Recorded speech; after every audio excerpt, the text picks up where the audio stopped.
Good morning बच्चों। कल मैंने आप लोगों को 1 मीटर की मानक परिभाषा पढ़ाई थी। आज उसी क्रम में मैं नंबर 2 आपको 1 किलोग्राम की मानक परिभाषा पढ़ा रहा हूँ। 1 किलोग्राम की जो मानक परिभाषा है वो क्या है, समझते हैं इसको। देखिए, एक संस्था है अंतर्राष्ट्रीय भार एवं माप तोल संस्था, जिसका हेड ऑफिस है पेरिस के अंदर। अंतर्राष्ट्रीय भार एवं माप संस्था, जिसका ऑफिस कहाँ है? पेरिस में। उन्होंने प्लेटिनम मतलब पीटी और इरिडियम यानी आईआर, धातु 2 हो गई, मतलब क्या है ये? मिश्र धातु। इससे एक बनाया बेलन। क्या बनाया उससे? एक बेलन। किस धातु का? प्लेटिनम और इरिडियम का। उसकी खास बात क्या है कि उस बेलन के आधार का व्यास और उस बेलन की हाइट, ये तो उसके आधार का व्यास हो गया से डी, और ये इसकी हाइट हो गई एच। ये आपस में बराबर थी। डी और एच दोनों क्या थी? आपस में बराबर। तो ये जो बेलन वहाँ रखा गया था, उस बेलन का जो द्रव्यमान है वो 1 किलो माना गया है। ठीक है, वापस किस संस्था ने? अंतर्राष्ट्रीय भार और माप संस्था ने। कहाँ पर? पेरिस में। किस धातु से? प्लेटिनम और इरिडियम से एक क्या बनाया? बेलन। खास बात क्या है उसकी कि उसकी जो ऊंचाई है और उसके जो आधार का व्यास है, दोनों क्या है? आपस में बराबर। तो उस स्पेशल बेलन का द्रव्यमान हो कितना है? 1 किलोग्राम। ठीक है, लेकिन अब देखिए, ये परिभाषा तो एक मानक परिभाषा है। दैनिक जीवन में इस परिभाषा का उपयोग हम नहीं कर पाएंगे, क्योंकि पेरिस में रखा हुआ है, वहाँ तो जा नहीं पाएंगे हम लोग। तो इसलिए 1 किलोग्राम की एक अन्य परिभाषा हम लोग पढ़ते हैं। 1 किलोग्राम की अन्य परिभाषा क्या है? सुनिएगा ध्यान से। 4 डिग्री सेल्सियस पर, कितने डिग्री सेल्सियस पर? 4 डिग्री सेल्सियस ताप के ऊपर 1 लीटर जल का द्रव्यमान 1 किलो के बराबर होता है। पर कितने डिग्री पर? 4 डिग्री पर। हम जानते हैं कि तापमान अगर बढ़ाएंगे तो अलग अलग तापमानों पर लीटर और किलोग्राम बराबर नहीं होता। लीटर कम रहता है, किलोग्राम ज़्यादा होता है। लेकिन 4 डिग्री सेल्सियस पर 1 लीटर जो है जल, उसका द्रव्यमान कितना होता है? 1 किलोग्राम। ठीक है, तो ये हमारी परिभाषा नंबर 2 हो गई। किसकी? 1 किलोग्राम की।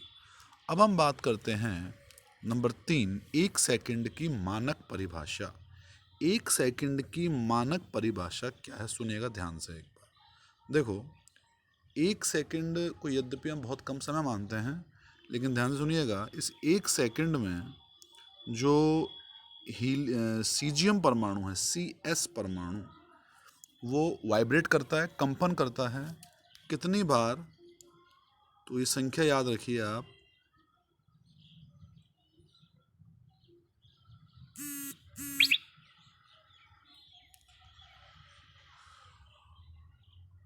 नौ अरब 19 करोड़ 26 लाख 31 हजार 710, इतनी बार कंपन करता है सीजियम। कितने सेकंड्स में? 1 सेकंड में। तो ये उसकी मानक परिभाषा है कि 1 सेकंड वह समय है जिस समय में सीजियम परमाणु कितनी बार? 9 अरब 19 करोड़ 26 लाख 31 हजार 710 बार वाइब्रेट करता है, तो हम कहते हैं 1 सेकंड। ठीक है, तो 3 परिभाषा हमारी हो चुकी। पहले हुई थी 1 मीटर की, अब 1 किलोग्राम की, और अब 1 सेकंड की। चौथी परिभाषा याद कीजिए, चौथा मात्रक था केल्विन। क्या मात्रक चौथा? केल्विन। तो ये ताप का मात्रक होता है। ठीक है, अब सुनो ध्यान से एक बार। देखो, इसके लिए पहले हमें एक चीज़ समझनी होगी, उसे हम कहते हैं त्रिक बिंदु। त्रिक बिंदु, सुनेगा ध्यान से। त्रिक बिंदु क्या होता है, पहले आप ये समझिए। देखो, अगर आपने कभी फ्रिज में जमाने के लिए बर्फ़ रखी हो, तो पहले हम पानी रखते हैं ट्रे के अंदर। वो पानी एक साथ तो बर्फ़ होता नहीं है, धीमे धीमे बर्फ़ होता है। और एक ऐसी अवस्था आती है जब उस पानी के अंदर थोड़ा तो पानी रहता है और थोड़ी बर्फ़ रहती है। मतलब थोड़ा द्रव और थोड़ा ठोस दोनों है उस अवस्था में। तो वो है उस पदार्थ की, यानी जल की, द्विक अवस्था। द्विक का मतलब क्या हुआ कि दो अवस्थाएं। कौन कौन सी?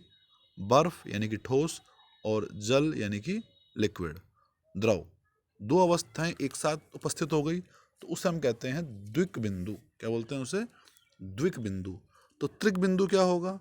त्रिक बिंदु होगा ट्रिपलेट पॉइंट, वह ताप जिस पर पदार्थ की तीनों अवस्थाएं एक साथ मौजूद हो। कितनी अवस्थाएं? तीनों अवस्थाएं एक साथ मौजूद हो। तीनों अवस्था का मतलब ठोस, द्रव और गैस। ठोस, द्रव और गैस तीनों अवस्थाएं एक साथ विद्यमान हो तो उस ताप को हम कहते हैं त्रिक बिंदु। ठीक है, त्रिक बिंदु मतलब क्या होगा बताइए दोबारा से एक बार। त्रिक बिंदु वह ताप जिस ताप पर पदार्थ की तीनों अवस्थाएं एक साथ विद्यमान होती हैं उसे हम कहते हैं त्रिक बिंदु। और ये होता है 273.16 केल्विन। इस ताप पर यह त्रिक बिंदु उपस्थित होता है, यानी इतने ताप पर जल की तीनों अवस्थाएं एक साथ विद्यमान होती हैं। ठीक है, अब इसमें अगर मैं इसी के अंदर 273.16 का ही भाग लगा दूं तो कितना आएगा? ये आएगा 1 केल्विन। ठीक है, तो यहाँ से हम आसानी के साथ 1 केल्विन की डेफिनेशन दे सकते हैं। 1 केल्विन क्या है? तो आप कहेंगे कि जल के त्रिक बिंदु, ये क्या है बताओ? जल का त्रिक बिंदु। क्यों है त्रिक बिंदु? क्योंकि इस पर तीनों अवस्थाएं एक साथ विद्यमान होती हैं। ठीक है, तो जल के त्रिक बिंदु का कौन सा हिस्सा? 1/273.16 हिस्सा। 1/273.16 हिस्सा किसके बराबर होगा? 1 केल्विन के बराबर होगा। तो ध्यान रखें इसको, यह है 1 केल्विन की मानक परिभाषा। अब आती है 5वीं परिभाषा, 1 एम्पियर की मानक परिभाषा। वैसे तो 12वीं क्लास में आएगी विस्तार से, पर अभी हमें समझना होगा क्या है ये 1 एम्पियर की परिभाषा। तो सुनिए ध्यान से इसके लिए।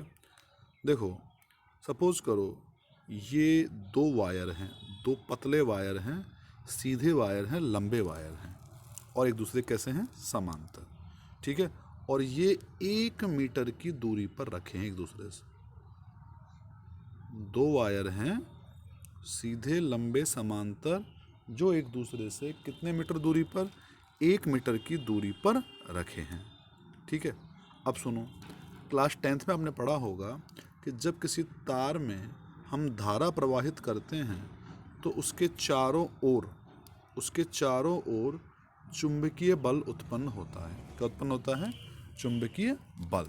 ठीक है, तो अब सुनो ध्यान से। तो देखो, हमने पहले तार में धारा दी तो इस कारण दूसरे तार पर क्या लगेगा? बल लगेगा। और इसी प्रकार से अगर हम दूसरे तार को धारा दें तो क्या लगेगा? पहले तार पर बल लगेगा। ठीक है, तो ये ध्यान से सुने आप कि हमारे पास 2 सीधे, लंबे, पतले तार हैं जो एक दूसरे से 1 मीटर की दूरी पर रखे हैं। ठीक है, अब वो दोनों तार एक दूसरे पर क्या लगाएंगे? बल लगाएंगे। और अगर उस पहला तार तो दूसरे तार पर और दूसरा तार पहले तार पर नहीं बल्कि तार की प्रति एकांक लंबाई पर, ये पहला तार है, ये दूसरे तार की प्रति एकांक लंबाई, पूरे तार पर नहीं, किस पर? प्रति एकांक लंबाई पर कितना बल लगाए? 2 गुणा 10⁻⁷ न्यूटन बल लगाए। कितना बल लगाए? 2 गुणा 10⁻⁷ न्यूटन बल लगाए प्रति मीटर पर, न्यूटन बाय मीटर बल लगाए। तो निश्चित रूप से जो वायर्स में धारा बह रही है वो 1 एम्पियर होगी। कितनी होगी वो? 1 एम्पियर। वापस, तार कैसे हैं? सीधे, लंबे, पतले और एक दूसरे के समांतर। किस दूरी पर रखे हैं? 1 मीटर की दूरी पर रखे हैं। तो उसमें धारा बह रही है, तो उस धारा के कारण पहला तार तो दूसरे तार पर और दूसरा तार पहले तार की प्रति एकांक लंबाई पर कितना बल लगाए? 2 गुणा 10⁻⁷ न्यूटन प्रति मीटर का बल लगाए। तो निश्चित रूप से उन वायर्स में, उन तारों में बहने वाली धारा कितनी होगी? 1 एम्पियर के बराबर होगी। ये 5 परिभाषाएं आपको इस पेज पर दे रखी हैं। This is page number 11। यहाँ देखो पेज नंबर लिखा हुआ है 11। अगले पेज पे चलते हैं हम लोग, पेज नंबर 12। ये हमारा पेज नंबर 12 है और इस पेज नंबर 12 पर हम देख रहे हैं छठी परिभाषा, एक कैंडला की परिभाषा। किसकी? एक कैंडला की परिभाषा। ठीक है, तो सुनो ध्यान से एक बार। देखो, सपोज करो ये हमारे पास एक कोई प्रकाश का स्रोत है। ये क्या है? कोई प्रकाश का स्रोत। ठीक है, अब ये किसी एक दिशा में चारों तरफ प्रकाश निकालेगा ये, तो ये किसी एक दिशा में कितनी फ्रीक्वेंसी का नंबर याद रखिए, 5.4 10⁻14 हर्ट्ज। कितनी फ्रीक्वेंसी है बोलिए? 5.4 10⁻14 हर्ट्ज आवृत्ति की एक वर्णीय का मतलब होता है एक रंग वाली, चाहे वो रंग हरा हो, चाहे पीला हो, चाहे नीला हो, उस रंग की विकिरणों के रूप में। किसके रूप में? विकिरणों के रूप में। और कितनी ऊर्जा? 1/683 वाट प्रति स्टेरेडियन। रेडियन नहीं, क्योंकि त्रिविम के अंदर है तो स्टेरेडियन आएगा। अगर द्विविम में होता तो क्या आता? रेडियन। ध्यान रखिएगा, त्रिविम में जो कोण होते हैं वो होते हैं घन कोण। ठीक है, उनका मात्रक होता है स्टेरेडियन, और जो द्विविम के अंदर होते हैं वो होते हैं रेडियन के रूप में। ठीक है, तो सुनिए वापस से, ये एक प्रकाश स्रोत है। इस प्रकाश स्रोत ने कितनी आवृत्ति के? 5.4 10⁻14 हर्ट्ज आवृत्ति के एक वर्णीय विकिरणों के रूप में क्या करे? ऊर्जा उत्सर्जित करे। कितनी? 1/683 वाट प्रति स्टेरेडियन। तो उस दिशा में अब जो स्रोत है उसकी ज्योति तीव्रता या उसकी प्रदीपन तीव्रता कितनी होगी? एक कैंडला, एक सीडी। ठीक है, वापस, एक प्रकाश का स्रोत है। ठीक है, उसकी ज्योति तीव्रता एक कैंडला कब होगी? तब होगी सर जब कितनी आवृत्ति?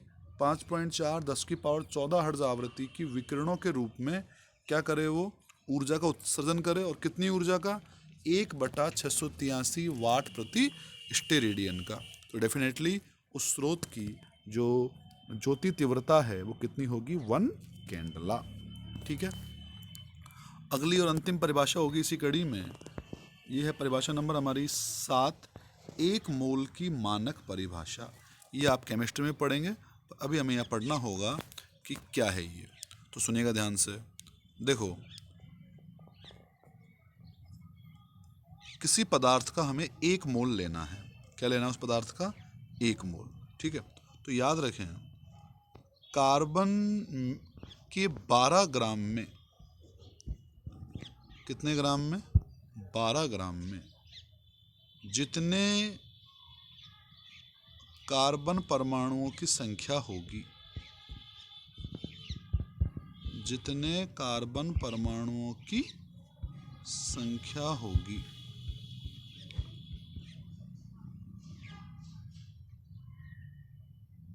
तो अब हमें कोई पदार्थ लेना है दूसरा। हमें कोई दूसरा पदार्थ लेना है, सपोज कीजिए हाइड्रोजन लेना है हम लोगों को। तो हाइड्रोजन में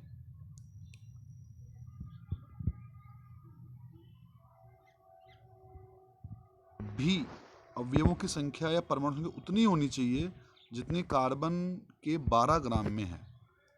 वापस, हाइड्रोजन का 1 मोल कब होगा?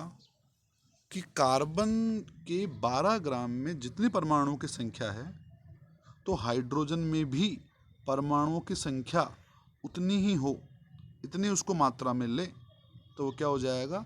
1 मोल के बराबर हो जाएगा। ठीक है, इसको आप विस्तार से केमिस्ट्री में पढ़ेंगे। और देखो, ये जो 7 परिभाषाएं मैंने आपको याद करवाई, ये बहुत सिंपल है, समझने का प्रयास कीजिए, और पूरे फिजिक्स में ये हमारे आगे आएंगी। ठीक है, अब हम लोगों को नेक्स्ट टॉपिक जो पढ़ना है वो एक छोटा सा टॉपिक है कि हम 10 की घातों को क्या बोलेंगे। 10 की घातों को हम क्या बोलेंगे, पूरे फिजिक्स में काम आएगा आपके, और क्लास 9th में भी था आपके, तो सुनिएगा ध्यान से। देखो 10 की घात अगर -1 हो तो उसे हम बोलते हैं डेसी, यानी 1 डेसीमीटर में कितने मीटर, तो 10 की घात -1 मीटर, मतलब डेसी जहाँ लग गया तो उसका परिमाण 10 की घात -1 होता है। ऐसे ही सेंटी होता है सेंटीमीटर, तो सेंटी वर्ड का मतलब ही क्या है, उसका परिमाण कितना है, 10 की घात -2। मतलब क्या हुआ इसका कि 1 सेंटीमीटर में कितने मीटर, 100 नहीं होते, 10 की घात -2 मीटर। ये छोटा है, ये बड़ा है, 10 की घात -2 में आएगा, मतलब 1/100, 1/100 बोले तो 0.01 मीटर। ठीक है, तो अभी आपको सिर्फ याद रखना है 10 की घात -1 हो तो डेसी, 2 हो तो माइनस में सेंटी। सबसे महत्वपूर्ण, 10 की घात अगर -3 है तो उसे हम बोलेंगे मिली। क्या बोलेंगे उसको, मिली। होता है ना मिलीमीटर, मिलीग्राम, तो उस मिली का मतलब क्या है, 10 की घात -3। ठीक है, उसके बाद अब 10 की घात -4 भी होता है, 5 भी होता है, पर वो फिजिक्स में काम नहीं आएगा आपके। फिजिक्स में क्या काम आएगा, सुनिए, अगली घात 3 छोड़ के आती है ये, 10 की घात -6 बोले तो माइक्रो। क्या बोलेंगे इसको, माइक्रो। माइक्रोमीटर होता है, ठीक है, तो माइक्रोमीटर मतलब 10 की घात -6। ठीक है, उसके बाद अगला 10 की घात -9, इसको हम बोलते हैं नैनो। क्या बोलते हैं इसको, नैनो। ठीक है, 10 की घात -12, इसको बोलते हैं पिको। क्या बोलते हैं इसको, पिको। और 10 की घात -15, इसे बोलते हैं फैक्टो। है ये फैक्टो, पर ये इतना काम नहीं आता। काम क्या क्या आएंगे दोबारा सुनिएगा एक बार। काम एक तो मिली आता है, मतलब 10 की घात -3, एक काम आता है माइक्रो 10 की घात -6, और एक काम आता है नैनो 10 की घात -9। ठीक है, 3 मोस्टली यही काम में आते हैं। ये 10 की घात माइनस में हो तो उसके पूर्व लग्न हैं। अब हम बात करते हैं 10 की घात अगर पॉजिटिव में हो, ये 10 की घात पॉजिटिव की बात करता हूँ मैं। 10 की घात अगर प्लस में 1 हो, माइनस में 1 थी तो डेसी था, प्लस में 1 है तो उसे हम बोलेंगे डेका। क्या बोलेंगे, डेका। 10 की घात 2 हो तो उसे हम बोलते हैं हेक्टो। क्या बोलते हैं उसे, हेक्टो। ठीक है, 10 की घात +3 में हो तो उसे बोलते हैं किलो। है ना, किलोग्राम, किलोमीटर, तो किलो में कितने होते हैं, 10 की घात 3 मतलब 1000 होते हैं ना, उसको हम किलो बोलते हैं। 10 की पावर अगर 6 हो तो उसको हम बोलते हैं मेगा। सुना होगा आपने मेगावाट, तो मेगा मतलब 10 की पावर 6। 10 की पावर 9 तो इसे बोलेंगे गीगा। क्या बोलेंगे इसे, गीगा। ठीक है, 10 की पावर 12 तो उसे बोलते हैं टेरा। क्या बोलते हैं उसे, टेरा। और 10 की पावर 15 तो उसे बोलते हैं लास्ट में पेटा। क्या बोलते हैं उसे, पेटा। पर मोस्टली काम कौन सी आती है, सुनिएगा दोबारा से। मोस्टली हमारे जो काम आती है 10 की पावर 3 आती है, जिसे हम किलो बोलते हैं। 10 की पावर 6 उसे हम मेगा बोलते हैं, और 10 की पावर 9 उसे हम गीगा बोलते हैं। ये मोस्टली हमारे काम में आते हैं। ठीक है, थैंक यू। और अगले वीडियो में हम नेक्स्ट टॉपिक शुरू करेंगे जो बहुत इंपॉर्टेंट है, भौतिक राशियों की विमाएँ।